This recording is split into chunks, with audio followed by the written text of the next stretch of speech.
প্রিয় মা ও বোনেরা, আপনাদেরকে বলি, আপনারা 4 জন মহিলার জীবনে আপনারা অধ্যয়ন করেন। 4 জন মহিলার জীবনে যদি আপনারা অধ্যয়ন করেন, সেখান থেকে এই 4 জন মহিলার জীবনী সম্পর্কে তাদেরকে আইডল বানিয়ে অনেক কিছু শিখতে পারবেন। আপনার দুনিয়া এবং আখিরাত দুইটা জায়গায় ধন্য হবে।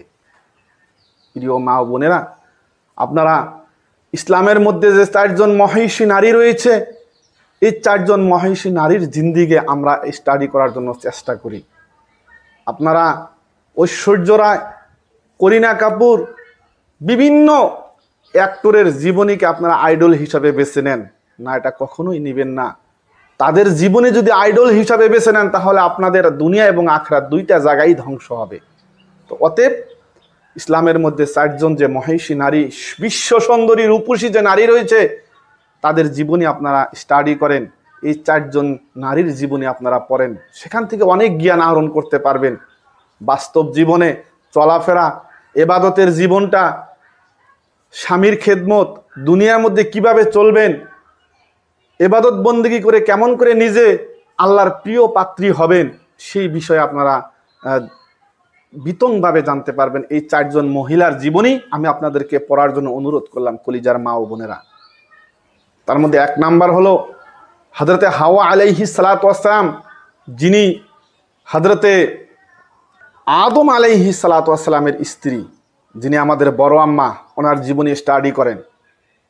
মোবাইলে সঠিক পাবেন না, কিন্তু আপনারা তার একটা কিতাব যদি, বই যদি সংগ্রহ করে যদি আপনারা পড়তে পারেন, কমপ্লিট কিতাবটা আপনারা 1 বার 2 বার 3 বার রিডিং দিয়ে ভালো করে পড়বেন, সেখান থেকে আপনি অনেক কিছু শিখতে পারবেন নিজের জীবনে চলার জন্য। 2 নাম্বার আমি সাজেস্ট করব হযরতে ইব্রাহিম আলাইহিস সালাতু ওয়াস সালামের স্ত্রী হযরতে সারা আলাইহিস সালাতু ওয়াস সালাম।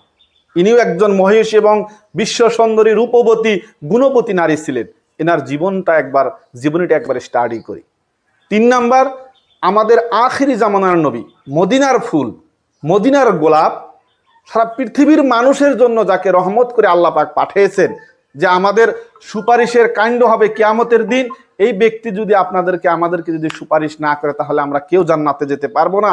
সেই আমাদের আদরের নবী জনাবে মুহাম্মাদুর রাসূলুল্লাহ সাল্লাল্লাহু আলাইহি ওয়াসাল্লামের একদম ছোট মেয়ে হযরতে ফাতেমাতুজ জাহরা রাদিয়াল্লাহু তাআলা আনহা, তার জীবনীটা আমরা একবার হলেও স্টাডি করে দেখি। তার জীবনী যদি স্টাডি করে দেখতে পারেন, দেখবেন গুরবতের হালতে, মানে যখন বাড়িতে কোনো খানা দানা ছিল না, সেই হালতে ফাতেমাতুজ জাহরা রাদিয়াল্লাহু তাআলা আনহা নিজের পরিয়ালকে কেমন করে পরিচালনা করে নিয়ে যাইতেন। হযরত আলী কাররামাল্লাহু ওয়াজহু, যার স্ত্রী, যাকে আমরা শের খোদা বলে জানি, আল্লাহর বাক, আল্লাহর শের বলে জানি, তার স্ত্রী ফাতেমাতুজ জাহরা রাদিয়াল্লাহু তাআলা আনহার জীবনীটা আমরা একবার হলেও স্টাডি করার জন্য চেষ্টা করি। এবং সর্বশেষ ইসলামের সবচেয়ে বড় কুখ্যাত সন্ত্রাসী ফেরাউনের স্ত্রী, ওনার স্বামী ওনাকে এত অত্যাচার করতেন, অত্যাচার করার পরেও আল্লাহর ওই একাত্মবাদ, আল্লাহর ইবাদত কিন্তু তিনি কখনোই ছাড়েন নাই। মুসিবতের থেকে আল্লাহ পাকের ইবাদত করছেন, বন্দেগী করছেন। আজকে দুনিয়ার মধ্যে আমাদের মা বোনরা বলে, কাজের জন্য আল্লাহর ইবাদত করতে পারি না, কাজের জন্য নামাজ পড়তে পারি না, বিভিন্ন বাহানা দিয়ে আমরা চলি। আমার স্বামীর অত্যাচার, আমার স্বামী আমাকে নামাজ পড়তে দেয় না। প্রিয় মা ও বোন, ফেরাউনের থেকে কিন্তু, ফেরাউন আসিয়াকে যেভাবে কষ্ট দিয়েছিল, তার থেকে কিন্তু কষ্ট আজকের জামানায় আপনাদের স্বামী, আপনাদের বাড়িতে তেমন কোনো কাজ কিন্তু নেই, কিন্তু সেই জামানায় এত অত্যাচার, এত কষ্ট থাকা সত্ত্বেও হযরতে আল্লাহ পাকের ইবাদত করা থেকে সে কিন্তু বিরত থাকে নাই। গতিকে আমি আমাদের মা বোন যারা আছেন, আমার এই ভিডিওটার মাধ্যম দিয়ে আমি আপনাদেরকে জানাইতে চাই যে আপনারা অন্তত পক্ষে এই 4 জন মহিষী নারীর জীবনী আপনারা পড়েন, এই 4 জনকে আপনারা জীবনের আইডল বানিয়ে নেন। দেখবেন দুনিয়া এবং আখিরাত দুইটা জায়গা আপনার জন্য কল্যাণ এবং ভালো নিয়ে আসবে, এবং মৃত্যু হওয়াটা আপনার জন্য খালি বাধা হয়ে দাঁড়াবে যদি এই 4 জন মহিষী নারীর জীবনী যদি আপনারা পড়েন।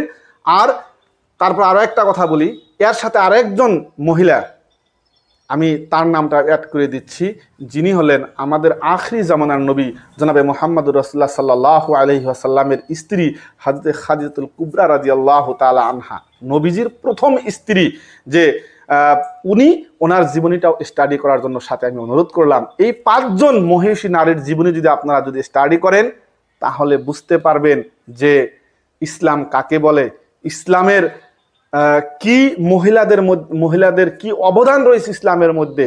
সামান্য হেলায় খেলায় ইসলামকে ধ্বংস আপনারা করবেন না, এইটুকু অনুরোধ আমি আপনাদেরকে করলাম। আল্লাহ পাক এই 5 জন মহিষী ব্যক্তির, 5 জন মহিষী ইসলামিক নারীর জীবনে আপনাদেরকে পড়ার জন্য তৌফিক দান করুক।